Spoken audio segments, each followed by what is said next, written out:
Yaorana et bienvenue dans Manava.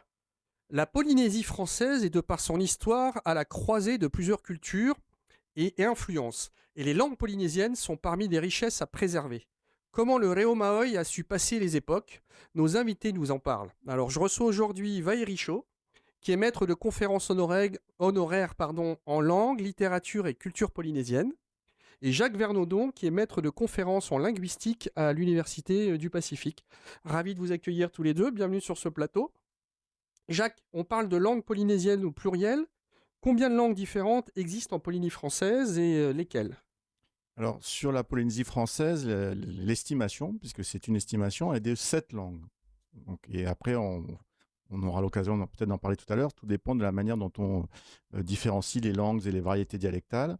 Et ces 7 langues polynésiennes sont elles-mêmes inscrites dans une famille plus large, un groupe linguistique plus large qu'on appelle le groupe des langues polynésiennes. Et il y en a une quarantaine étendue sur l'ensemble du Pacifique, de la Papouasie-Nouvelle-Guinée jusqu'à l'île de Pâques. Vaïli, quelles sont les origines des langues polynésiennes au sens langue parlée dans le centre du Pacifique, on va dire? Langue polynésienne. C'est bien de souligner la pluralité de ces langues, parce qu'en fait, elles viennent d'une grande famille des langues austronésiennes, encore plus loin que ce que disait Jacques, qui rejoint Taïwan et même la Chine du sud-est, du sud-est. Et donc, cette histoire des langues polynésiennes, en termes d'origine, rejoint donc les migrations on va dire, des Austronésiens devenus Lapita dans le Pacifique, donc Nouvelle-Guinée, le nord de la Nouvelle-Guinée, et donc la mouvance vers des îles de plus en plus petites, de plus en plus océaniques, qui rejoint l'Amérique du Sud. Donc cette vaste région donc regroupe donc des communautés îliennes petites et avec des langues qui ont évolué. Au départ, c'est une grande famille. On peut retrouver, Jacques dira mieux que moi, des espèces de lexiques qui ont été recueillis par les Occidentaux à leur arrivée dans cette zone du Pacifique.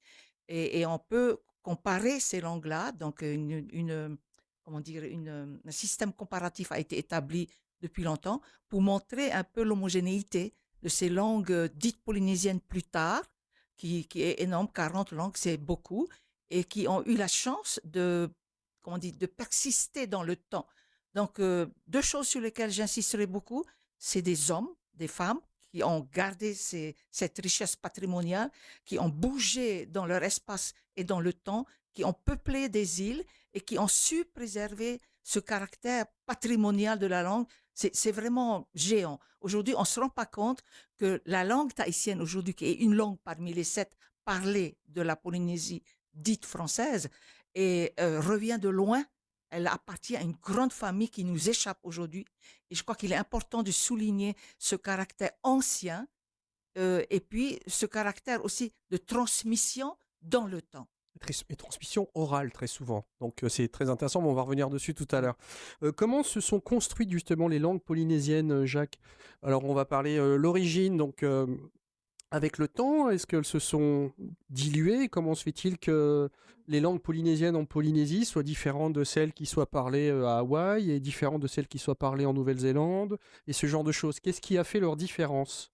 Alors, comme l'a dit Vahi, en fait, donc il faut inscrire ça dans un grand mouvement de population, de migration, démarré donc en Asie du Sud-Est.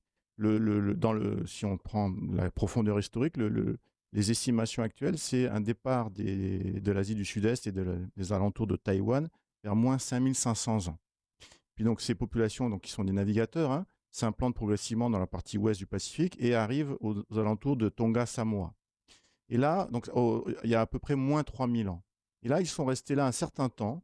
Et c'est, comme l'a dit Vahi, donc ils parlaient des langues qu'aujourd'hui on appelle les langues austronésiennes, qu'on peut reconstruire grâce au travail de linguistique historique. Et donc, ils sont restés dans cette zone-là et ils se sont différenciés culturellement. Et c'est là, dans cette zone, Tonga Samoa, qu'émerge la culture et la langue polynésienne à partir de la langue plus ancienne austronésienne, si vous voulez. C'est-à-dire que c'est un mélange de l'original et du pays de là où ils sont installés. Quand ils arrivent, il n'y a personne, donc il n'y a pas de mélange. C'est simplement leur propre langue qui se transforme, qui a évolué. comme le français vient du latin. vient D'accord. les langues polynésiennes, le proto-polynésien vient d'une langue plus ancienne qu'on appelle le proto-austronésien. Donc c'est une transformation interne sans contact en fait, parce que à chaque fois ils arrivent dans des espaces qui sont vierges. Et cette transformation est liée à quoi? C'est un universel de toutes les langues du monde. Toutes les langues ne cessent jamais de se transformer. Donc, d'une génération. Alors, ça se perçoit pas à l'échelle d'une génération parce que les transformations sont suffisamment légères pour qu'on ne les perçoive pas. Mais si vous sautez 3, 4, 5 générations, vous pouvez avoir des personnes enfin, des langues qui sont. Enfin, une langue qui vient d'une langue plus ancienne, et c'est quand on les compare, elles ne se ressemblent plus vraiment. C'est le cas typiquement du latin et du français. Mais là, c'est pareil. Donc, je termine mon cheminement. Donc, moins 3000, ils sont dans la région de Tonga Samoa. Ils se différencient culturellement et linguistiquement. Ils parlent une langue qu'on appelle aujourd'hui le proto-polynésien. Et il y a à peu près moins 1000 ans, on a à nouveau un phénomène de dispersion. Et donc, certains navigateurs vont partir vers l'Est, vont poursuivre finalement la migration vers l'Est jusqu'ici en Polynésie française, et d'autres vont partir vers l'Ouest. C'est pour ça qu'on a des langues polynésiennes sur l'ensemble du Pacifique.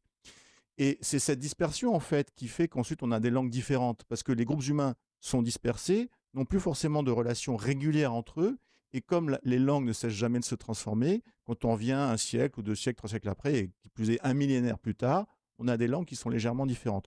Alors, il faut quand même souligner que les langues polynésiennes de l'Est sont très proches les unes des autres.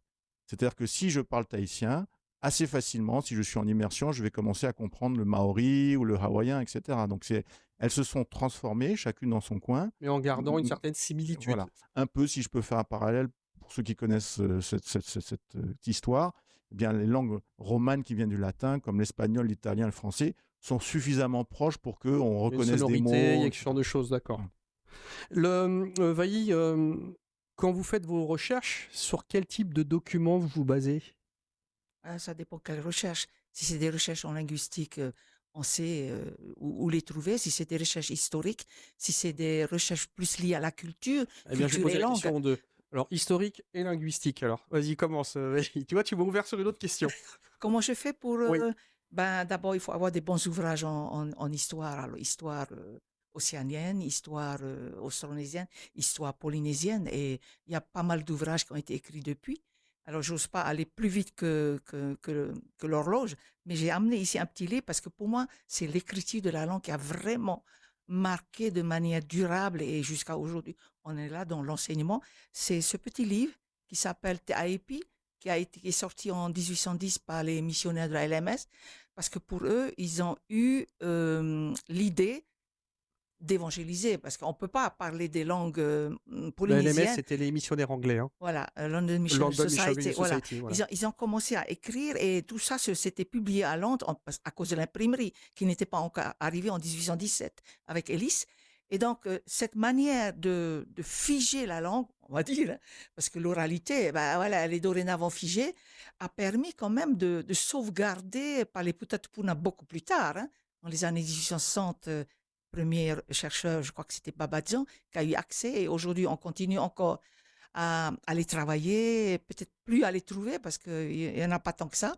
Donc, ce qui fait que cette histoire des langues polynésiennes, parce que c'est le thème de notre émission, fait que ça rejoint plusieurs aspects de ce qu'on entend par histoire des langues polynésiennes. Jacques a parlé de l'origine de cette grande famille qui regroupe, je crois, 1200 langues. 1200 langues, c'est énorme, sur une totalité du monde. Alors là aussi, j'ai vu, ça va aller de 2000 jusqu'à 6000 langues dans le monde. Ça dépend de ce qu'on appelle langue. C'était une des autres questions. Voilà, oui, on va pouvoir s'articuler autour de définir ce qu'est une langue et ce qui définit une langue, on va dire, d'un dialecte, d'un patois, enfin ce genre de choses. On va y venir juste un petit peu après. Vas-y, continue. Donc, tout ça fait que on a l'impression que c'est clair. Pour nous, aujourd'hui, on sait quelque chose, on le dit. Mais non, la recherche continue. Je crois que j'ai regardé une publication de Jacques et il disait qu'il y a je crois que c'est un Américain ou un Anglais qui a trouvé quelque chose de très différent de ce qui a été dit jusqu'à présent. Ce qui me fait dire que en linguistique comme en histoire, on n'arrête pas de sortir des choses qu'on Oui, il croyait suffit qu'il y ait un document qui établies. apparaisse et puis on Voilà, va le voilà. comparer. Donc, on remet en cause pas tout, mais Oui, mais une partie de quelque chose qui manquait dans la chaîne, un maillon qui manque. Et c'est important. Et la linguistique de ton côté, Jacques, parce que Vailly, on va dire du côté histoire, va s'appuyer donc sur les fameux missionnaires qui ont commencé à poser par écrit Mm. tout ce qu'ils entendaient et ce qui, on va dire, on va être le point de départ pour pouvoir asseoir la langue, les langues polynésiennes. Mais en linguistique, comment est-ce qu'on peut retrouver, quand il y a une transmission orale, comment est-ce qu'on retrouve ce qui se disait avant que ça soit écrit? Alors, J'espère que ma question est suffisamment claire. oui, elle Mais est claire, mais Elle est très vaste. l'explication est vaste. Oui, Oui, en fait, mais on moi, peut, les questions, c'est mon problème, les réponses, c'est les bon, tiennes. je vais essayer de donner un exemple. C'est-à-dire Vas-y. qu'on travaille on travaille effectivement sur des langues qui sont entrées dans l'écrit. Pour le tahitien, par exemple, il y a à peu près 200 ans, un peu plus de 200 ans. Donc c'est sûr que si on veut remonter plus loin dans le temps et pour avoir une connaissance de l'état antérieur, y remonter à 3000 ans, voire jusqu'à 5500 ans, c'est une autre méthode. Ça s'appelle la méthode comparative. En fait, on va observer les langues contemporaines, et en particulier les mots dans les langues contemporaines. Je vais prendre un exemple, le mot pour le ciel. En tahitien, c'est ra'i, en pomoutou, c'est rangi, en hawaïen, c'est lani, etc. Donc, on met ces mots les uns à côté des autres, et grâce à des techniques statistiques très précises, hein, très rigoureuses, on est capable, par la comparaison de ces mots, de dire, OK, si ça a produit telle forme dans telle langue, telle forme dans telle langue, telle forme dans telle langue, ça veut dire qu'en fait, à l'origine, on avait tel mot. D'accord. Et je peux vous dire qu'il y a 3000 ans, pour dire le ciel, on disait langi. Très intéressant, Alors, effectivement. j'ai pas le temps de rentrer dans le détail Non, mais méthodologique c'est bien parce parce que ça prend plusieurs heures de cours à l'université, mais c'est c'est le principe. intéressant que de comprendre comment est-ce qu'on explique comment la transmission orale arrive jusque nous, puisque tu n'as pas de documents sur lesquels t'appuyer, puisque Non. par définition, c'était oral. Oui. Donc c'est assez intéressant. Ce que je voulais, si je peux me Vas-y, permettre de vas-y, vas-y, vas-y. compléter ce que dit Jacques au niveau de ce lexique, on va dire, un recueil de mots que les scientifiques ont mis en avant, comme ra'i, comme mata, l'œil, ou voilà, ou ta'ata, tangata, takata, voilà, tangata. Je veux dire par là que ce tableau de comparaison comparatif a permis à d'autres disciplines de peut-être de mieux percevoir le temps dans les migrations. Parce que avec le mot l'année, à un moment donné, on va dire le départ, et jusqu'au mot ra'i en tahitien, on peut mesurer la distance dans le temps et donc De l'espace situer aussi. situer dans l'espace, Voilà. exactement. Mm. On va avancer un petit peu et on va arriver, on va dire, à la construction du Reo Mahoy. D'accord. Et j'aimerais savoir, Jacques, quelle a été l'influence ou l'impact à la fois de l'anglais, puis du français, sur le Reo Mahoy. Est-ce que plusieurs mots ont été naturellement intégrés, puisque bah, c'était la langue pendant un moment, puis ensuite ça a été le français? Est-ce que ça a eu une influence? Alors oui, ça a eu une influence en particulier sur le vocabulaire. Il y a des mots qui ont été empruntés à l'anglais d'abord, au français, mais aussi au latin, au grec. Au moment de précisément, Vahi en parlait tout à l'heure, au moment de l'influence des missionnaires protestants de la London Missionary Society, où ils ont commencé à évangéliser, ils ont aussi traduit la Oui. Bible. Ils ont donc dû faire rentrer des mots nouveaux pour le chameau, ou que sais-je, ou le désert, hein, Oui, des mots qui Tamera. n'existaient pas ici. Voilà, de toute façon, des mots qui n'existaient pas. Donc, et ils ont été cherchés, donc parfois c'était en anglais, parfois c'était du latin, parfois c'était du grec, parfois c'était de l'hébreu. Le mot pour la ville aujourd'hui, c'est oire en tahitien, qui vient de oir en Ouais, grec, qui vient de l'hébreu. ouais.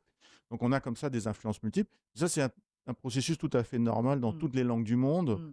Et donc, il y a effectivement une influence sur le lexique. En revanche, il y a une influence beaucoup moindre, quasi nulle, sur les aspects grammaticaux, parce qu'on a affaire à des langues qui sont très, très différentes du point de vue typologique. Est-ce qu'on peut considérer que le tahitien ou le Reo Mahoy est une langue imagée? Alors, je n'utiliserai pas C'est ce une mot-là. question simple, hein, Oui, vas-y. bien sûr. Non, moi, je vais rester sur des critères linguistiques de grammaire.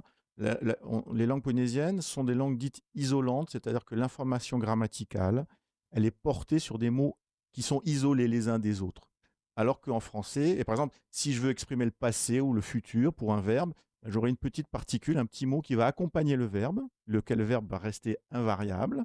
Et cette petite particule, comme oua, et, etc., va modifier l'information sur le temps. D'accord. Alors qu'en français, je vais devoir conjuguer le verbe, c'est-à-dire que le verbe va changer de forme. Et ça, c'est ce qu'on appelle une langue flexionnelle. Donc les deux langues fonctionnent différemment. Toutes les deux codent l'expression du temps, mais par un procédé un peu différent. Donc, ce qui est intéressant, c'est que les différentes les différentes. Alors, le Réomaoi a été confronté donc à une langue basée plus sur une grammaire différente comme l'anglais et le français, mais ça n'a pas eu d'incidence Mm, sur sa construction. non, parce que ce sont des constructions qui sont tellement différentes qu'on ne voit pas trop comment elles peuvent se modifier l'une de l'autre. Je dirais même plutôt l'inverse, c'est plutôt le français local qui est influencé par le tahitien. C'est pas faux. Alors après, on va revenir un petit peu sur l'histoire. Vous voyez, et j'ai une question sur l'impact de l'ordonnance de 1862 qui rendait obligatoire le français dans les écoles de district. Et donc, quelle influence ça a eu sur le fait de moins parler le Réomahoy? Déjà, au niveau politique, à l'époque, il faut comprendre que c'était pas du tout la même société d'avant ou d'aujourd'hui. Donc, les rapports entre les communautés, alors il faut savoir qu'il y a l'influence protestante, l'influence catholique, et le gouvernement français de l'époque, si on peut en parler comme ça, favorisait davantage les écoles dites catholiques avec les sœurs de Cluny, les premières à arriver ici, contrairement aux protestants avec Arbousset qui a fondé l'école Vienno. Donc, cette ordonnance-là a bouleversé la donne, en même temps a, comment dire, cristallisé un peu les énergies des gens qui voulaient garder le tahitien comme étant la langue du pays. Donc, ce combat-là a duré un moment. Et donc, je rejoins encore quelque chose de plus ancien, en 1857. C'est l'interdiction de parler tahitien. Attention, uniquement à Tahiti, à Papeete, et pas dans les îles. Moi-même, je donne un exemple, on m'a jamais interdit de parler tahitien. Contrairement à d'autres, pourtant l'âge que j'ai, hein, je viens de mon petit, on nous a jamais interdit de parler tahitien. Alors quand on me raconte que le tahitien est interdit, c'est pas Non, non, c'est partout. uniquement sur. J'ai fait des recherches aussi. Oui, oui, C'était uniquement sur Tahiti et non, les gens des îles mm, continuent à parler tahitien ah ben ou oui, voilà. Et quand ils venaient à Tahiti, il y a eu j'imagine, tu as eu le même choc culturel parce que tu t'es retrouvé à la fois tu parlais tahitien quand tu étais à la maison et ici on t'a imposé de parler le français. Et plusieurs personnes auxquelles j'ai posé des questions m'ont dit que ça a été un choc et qu'il a fallu clairement s'y mettre. Je crois parler que français. oui, Jamais j'ai eu ces débats-là. Donc, ayant fait toutes mes écoles, c'est un exemple que je oui, donne, bien c'est sûr. pas parce que c'est moi, hein, et beaucoup d'autres gens sont comme moi, de faire l'école dans son île natale, être ramené dans une autre île pour faire le lycée, le collège-lycée, c'est mon cas. Partir en France pour faire des études supérieures, vous imaginez? Ah oui. Et jamais j'ai vécu à Tahiti, directement des îles vers la France. Donc, le contact que j'ai avec les langues, on a parlé des langues en contact tout à l'heure, et c'est partout dans le monde pareil, quand deux langues se rencontrent, il y a forcément quelque chose qui va se produire, hein, le mélange des langues. Donc, pour mon cas, et le cas de beaucoup de Polynésiens, l'interdiction de la langue, on parlait de l'ordonnance 1862, n'a pas eu. N'a pas eu trop d'impact. Ah non? Alors, si je peux revenir sur cette ordonnance, elle n'interdit, à ma connaissance, il faudrait regarder le texte à nouveau, mais elle n'interdit pas l'usage du tahitien. Elle oblige l'enseignement du français, Mm. mais à cette époque-là, elle ne pouvait pas interdire l'usage du En fait, tahitien. l'ordonnance dit très clairement qu'elle rend obligatoire la langue française dans les écoles de district. Oui, mais elle Ouais, n'interdit pas l'utilisation du tahitien. Sauf qu'en fait, ouais, en ayant lu la suite de l'ordonnance, Mm. très clairement, ils ont décidé que ça devait être la langue parlée oui, et que c'était et déjà aussi pas mal d'enseignants qui pouvaient arriver d'Europe ne parlaient pas le tahitien non plus. oui. Donc, Non, mais justement, c'est là où il faut être dans la nuance. Je ne remets pas Mm. du tout en cause bien sûr. l'intention, disons, d'imposition de la langue française dans un but politique. Mais il se trouve que à cette époque-là, l'État français, le colonisateur français n'avait pas les moyens de ses ambitions. C'est-à-dire Exactement. que si on regarde ce qui se passe dans les districts, etc., les enseignants qui sont devant élèves, ils ne savent pas parler français. Mais Donc il y a beau y avoir un papier qui dit il faut leur enseigner le français, en fait, et donc le renforcement systématique de la diffusion du français, en fait, elle est beaucoup plus proche de nous. Elle parce démarre qu'elle a pris beaucoup de temps. oui, et puis elle démarre probablement plutôt après dans l'après-guerre, et elle s'est considérablement renforcée. Les interdictions d'utiliser le tahitien, en fait, elles ont été renforcées à l'époque du CEP. Oui, c'est ça. Il y a eu un basculement à partir de 45, Mm. où là, en fait, plus de moyens, on va dire, ont été mis à disposition parce que Mm, mm, mm, pour aller donner les cours dans les îles, il a fallu aussi plus de personnes, plus de moyens. Donc, c'était assez oui, intéressant. Justement, on va venir sur le côté éducation. oui. Combien de temps faut-il pour former un professeur de Réo Mahoy? Alors, professeur dans le second degré, hein, parce que premier degré, même s'ils ont le même, pratiquement le même titre maintenant, si c'est pas la même incidence au niveau indemnité, euh, il faut, alors pour un professeur dans le second degré, il faut déjà avoir une licence. Donc, le baccalauréat, au départ, c'est normal, hein, et si possible avec mention, parce que je vois nos collègues à l'université, ils souffrent quand les élèves arrivent et ne savent pas parler tahitien. Ils croient qu'ils viennent apprendre le tahitien à l'université, alors que c'est complètement faux. Ils savent déjà parler, ils savent l'écrire aussi. Donc, 3 années pour avoir une licence de langue, D'accord. littérature et civilisation polynésienne. Ensuite, 2 années de master. C'est ça, hein? Alors, le master, il y a l'institution l'INSPE, qui était l'ancien UFM, qui forme les professeurs du premier et du second degré avec le master 1, master 2. Ils sortent, il faut qu'ils réussissent. Alors, il faut passer des concours. Alors, pour le premier degré, c'est ce qu'on appelle CRPE, c'est-à-dire le concours d'entrée, enfin, je dis pour être titulaire, professeur des écoles, voilà. Il y a un concours, donc c'est l'État qui finance les postes qui sont mis au concours, normalement. Et donc, je ne sais pas combien de candidats en ce moment, et c'est chaque année qui est publié. Et il y a une inscription obligatoire et volontaire de la part des candidats, une fois le master acquis en deuxième année ou alors en cours d'acquisition. Pour le second degré, idem, hein, pareil. C'est-à-dire, ils doivent avoir un master pour passer le concours qu'on appelle CAPES. D'accord. Et justement, donc pour continuer cette question, si on veut que les jeunes générations continuent à s'exprimer correctement en Reo Mahoy, on considère qu'il faille combien de temps, d'heures par semaine pour entretenir une langue et la garder vivante et faire en sorte qu'elle soit toujours parlée correctement, j'entends. C'est-à-dire parce qu'après, il y a une autre question qui arrive, c'est qu'il y a une forme d'argot qui s'est Mm. développée en même temps et qui dilue un petit peu la qualité du Reo Mahoy. Bah, l'idéal, c'est que les familles et l'école travaillent ensemble pour la transmission d'une langue, parce qu'on peut mettre autant d'heures que l'on veut à l'école, et c'est important, hein, je ne suis pas en train Oui, de dire oui, qu'il ne bien faut pas sûr. enseigner les langues polynésiennes à l'école, bien sûr qu'il faut les enseigner à l'école, mais si quand les enfants retournent dans leur famille, aucun adulte ne s'adresse à eux dans une langue polynésienne parce que les parents ont fait le choix de leur parler qu'en français, ça participe Ça sera plus dur. voilà. Surtout que ce qu'il faut savoir, en fait, c'est que les enfants sont particulièrement doués pour apprendre des langues, plusieurs langues. Et là où ils sont le plus performants pour le faire, c'est entre C'est tout petit. 0 et 4 ans, 5 ans, 6 ans. Le seuil, c'est 7 ans, disons. À partir de 7 ans, on devient un peu moins performant. Donc l'idéal, ça serait à la maison et à l'école. Exactement. Et donc, on a encore, heureusement, en Polynésie, la chance d'avoir plein de familles où des parents ou des grands-parents savent parler des langues polynésiennes. Et si j'ai une recommandation à donner, c'est parler vos langues polynésiennes à vos enfants ou à vos petits-enfants. Alors, tu parles justement des langues polynésiennes. On va dire, on s'est mis d'accord, on a trouvé le même chiffre, c'est 7. Est-ce que tu peux nous les citer et nous donner un ou deux exemples de ce qui les différencie?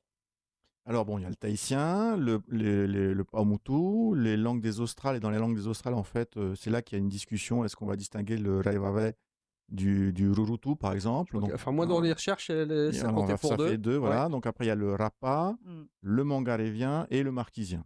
Et qu'est-ce qui va les... Alors, C'est pareil sur ce que tu vous expliquais en début d'émission. elles sont très proches du point de vue grammatical les unes des autres. Ce qui va les différencier, c'est leur phonologie. C'est-à-dire que là, par exemple, je prends l'exemple du ciel, je reviens dessus. Si on prend rangi en paumotu, le ng du paumotu va correspondre à un e en tahitien. Donc rangi va devenir rai. Et comme ça, on a des transformations phonologiques qui font que des mots se transforment un petit peu et donc on ne les reconnaît pas. Et puis il y a aussi un autre phénomène en tahitien, c'est qu'il y a de nombreux mots anciens qui ont été remplacés par des mots nouveaux. Vahi en parlera mieux que moi à cause de la coutume du pi. Par exemple, pour dire l'eau, le vieux mot polynésien, c'est vai ou wai. Et ce vieux mot a été remplacé en tahitien par papé. Parfait. Mais si on regarde dans toutes les 6 autres langues, ça reste vai en fait. Mm. Et cette transformation accentue l'impression de différence, mais voilà, c'est lié à un phénomène. Et puis il y a aussi cette fierté de pouvoir continuer à parler sa langue aux marquises, au Tuamotu et ainsi de suite. Et c'est bien aussi parce que ça les fait vivre et ça permet de les faire tenir dans le temps. Vahi, comment nos voisins du Pacifique ont permis de préserver les langues polynésiennes? Est-ce que comme nous ici, c'est à l'école, est-ce qu'on leur demande de parler aussi à l'école? Est-ce qu'ils sont instruits dans ce sens-là ou... Donc, je dirais il y a d'abord une histoire. Alors, tu L'histoire- t'essayes de faire court parce qu'on est presque à la fin de l'émission. Une histoire des hommes. Donc, chez les Maoris, par exemple, Voilà. en 1840, traité de Waitangi, ils ont eu des guerres difficiles, hein. Et donc, ils sont regroupés en IVI et ils ont, depuis, ça doit faire une quarantaine, cinquantaine d'années, ils ont eu l'idée de se mettre ensemble, donc des têtes Maoris, et de sauver leur langue, d'abord en écrivant un dictionnaire Maori-Maori, ce qui nous tarde en tahitien, ça je fais appel à nos académiciens.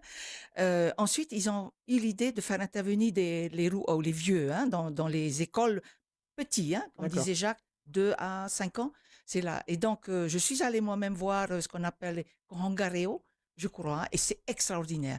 Ils chantent beaucoup et ils apprennent le sommet de la montagne jusqu'au Mra, jusqu'à la rivière. Ils connaissent par cœur petit, Ouais, par les chansons. Et par les après, il y a une chants. mécanique qui se met en Et il y place. a la récitation. Donc, cette manière d'appréhender la langue dans son enseignement et dans sa diffusion marche très fort.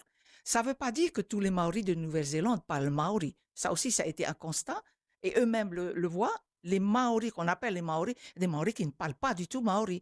Et à côté de ça, il y a un fort mouvement d'impulsion des responsables de sauvegarde de leur langue par les écoles Kohangareo qui font on m'a dit, de la maternelle jusqu'au bac entièrement en maori et même à l'université. Ce qu'il n'y a pas ici. Dans le système français, il n'y a pas. Et chez eux, ils soutiennent des thèses en maori. Pourquoi? Parce qu'ils ont les enseignants qui ont été formés à l'anglaise, on va dire à l'européenne, qui sont sortis diplômés et qui sont capables d'être des De jurys proposer tout le programme en maori. Oui. Mais maintenant, les familles peuvent choisir. Soit ils vont dans les écoles Kohangareo, soit ils vont dans un système classique anglais. C'est le choix des familles.